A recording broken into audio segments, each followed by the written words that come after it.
Vamos lá, galera, quinto e último dia de Summer Camp, aquele dia que você tá assim, morrendo de vontade de ir para casa, ao mesmo tempo que você tá já assim com o coração apertado, porque o relacionamento seu com os adolescentes foi crescendo, foi desenvolvendo e você foi percebendo o movimento de Deus na vida deles, na sua vida, através desse relacionamento. E com tudo aquilo que a gente passou, não é? Entendendo a confusão sobre as convicções, o conhecimento de Deus como resposta para isso, a cura para a disfuncionalidade, a importância de sairmos da superficialidade, vivermos um ambiente de profundidade, até que nós chegamos aqui. E talvez esse quinto dia seja o objetivo principal da compreensão sobre a vida, que é quando a gente quer ajudar os adolescentes a entenderem que todo tempo é tempo de surpreender, ou seja, eles fazem parte da história nesse momento aqui e eles precisam assumir o seu papel na história para fazer a diferença no mundo. E Daniel vai ser muito emblemático em tudo isso, né? Porque especialmente no capítulo 5 de Daniel acontece algo na vida dele muito que a gente pode aprender muito com isso. Belsazar estava lá em plena festa, usando os utensílios do templo, e de repente então vem um episódio lá da mão que escreve na parede, e o rei, lógico, fica desesperado, chama todos os magos, os sábios para interpretar, para falar, e para variar e não perder o costume, fica nessa tensão toda de que ninguém consegue.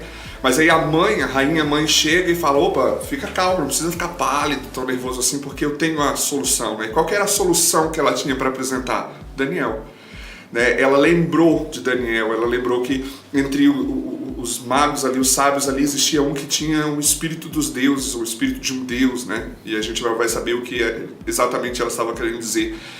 Então ela fala da sabedoria, das características de Daniel que lhe foi trazida à memória por causa da vida desse jovem, né? Da forma como ele resolveu viver em meio àquele reino que não era o seu, era um reino estranho, né? Era um reino estranho do seu, mas ele viveu o seu reino, que era o reino do verdadeiro Deus, do absoluto Deus, em meio àquele reino estranho.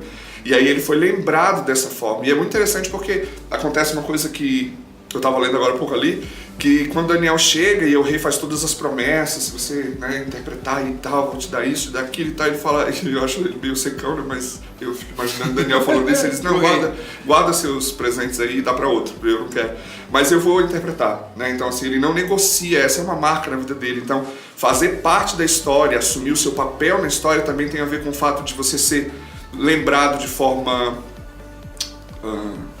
clara, de forma emblemática, mas ao mesmo tempo, quando você vem como fruto dessa lembrança, você também não negociar quem você é, quem Deus é, e poder de fato continuar marcando essa história sem se perder em meio a essa notoriedade, né?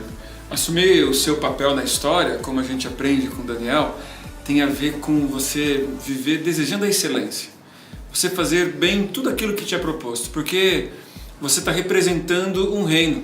Nessa batalha de reinos, Daniel, que era exilado, que era escravo, que tinha tudo para ser um Zé Ninguém nesse novo contexto, ele se torna uma das pessoas mais importantes daquele país.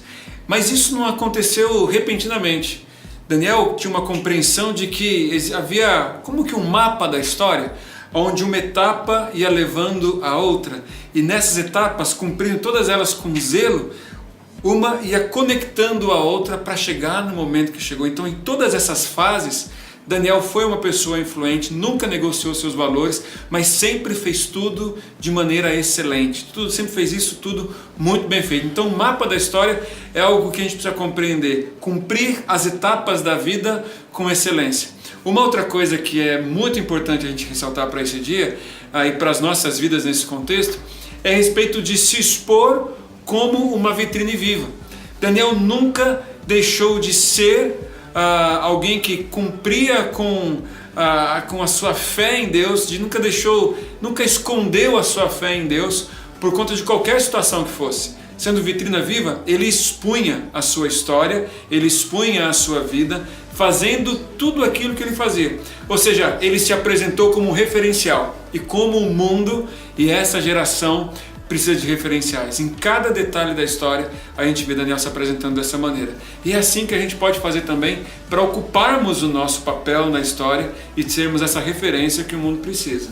Na verdade, Daniel tinha todos os elementos, sua história tinha todos os elementos que compõem a história de uma vítima. né? É verdade. Daniel podia ter assumido na sua própria história, na história daquele reino, na história do povo de Israel, um lugar de vítima. Mas Daniel, ele não aceita ou não se posiciona como papel sobre o qual a história é escrita, ele se posiciona como caneta, né? Como aquele que vai escrever a própria história. E aí a gente vai ver ele fazendo parte da história bíblica, né? Da história do povo de Deus, porque ele faz essa escolha então de não ser passivo ou de não apenas receber marcas, mas ele assume esse papel de ser aquele que vai imprimir marcas na história em que ele estava inserido. Então a gente vai ver isso desde o começo, quando ele decide não se contaminar e quando ele vai dando esses passos. E aí é óbvio que Daniel aponta para Jesus, né? Que a história de Daniel aponta para Jesus, porque Jesus vem num lugar onde o status, onde a sabedoria, o conhecimento eram as marcas, e aí ele troca esse manto do rei, né, que marca o rei, por uma toalha, né, para o serviço. Então Jesus vive então de uma forma contraditória até para os seus dias e marca a história dessa forma, sendo esse rei que vem em direção àqueles que são seus súditos, vamos dizer assim. E o adolescente precisa compreender, você precisa compreender, nós precisamos compreender que vamos marcar a história não simplesmente quando atendemos aos anseios de onde vivemos ou quando aceitamos o curso da nossa própria história como se nada pudéssemos fazer, mas vamos marcar, vamos ser agentes dessa própria história quando entendemos quem somos em Deus, quem Jesus é em nós, e aí em si a gente pode ter essa função livre, do serviço, como foi falado nos outros dias. Esse dia vai ser um dia muito especial porque ele vai ser diferentão. Não vai rolar aquela programação tradicional. A gente vai ter uma ação externa durante o dia, então pela manhã não vai ter encontro, a rede vai ser muito prática porque vai ser na rua, nas atividades que a gente vai estar fazendo, e à noite na grande celebração, que é a última noite, a última sala do trono desse encontro, dessa semana, então a gente vai passar por todo esse caminho celebrando aquilo que eles vivenciaram durante o dia. Então vai ser muito especial e a gente precisa contar muito com você, com a sua energia, com o seu gás, com a sua vida, com a sua motivação e com a sua influência, com a influência que você vai estar exercendo sobre os adolescentes da sua rede. Então se agarra a isso e você, nesse dia, a gente vai sair lançando os adolescentes para a história. Os próximos capítulos da história serão escritos por essa geração e nós queremos comissioná-los para serem agentes de Deus, para a transformação do mundo, falando sobre o reino no reino e assim apresentando o Rei dos reis, o Senhor dos senhores, o Rei que é todo poderoso, todo soberano, e você vai fazer parte disso, beleza? A gente conta com você. Deus te abençoe. Valeu!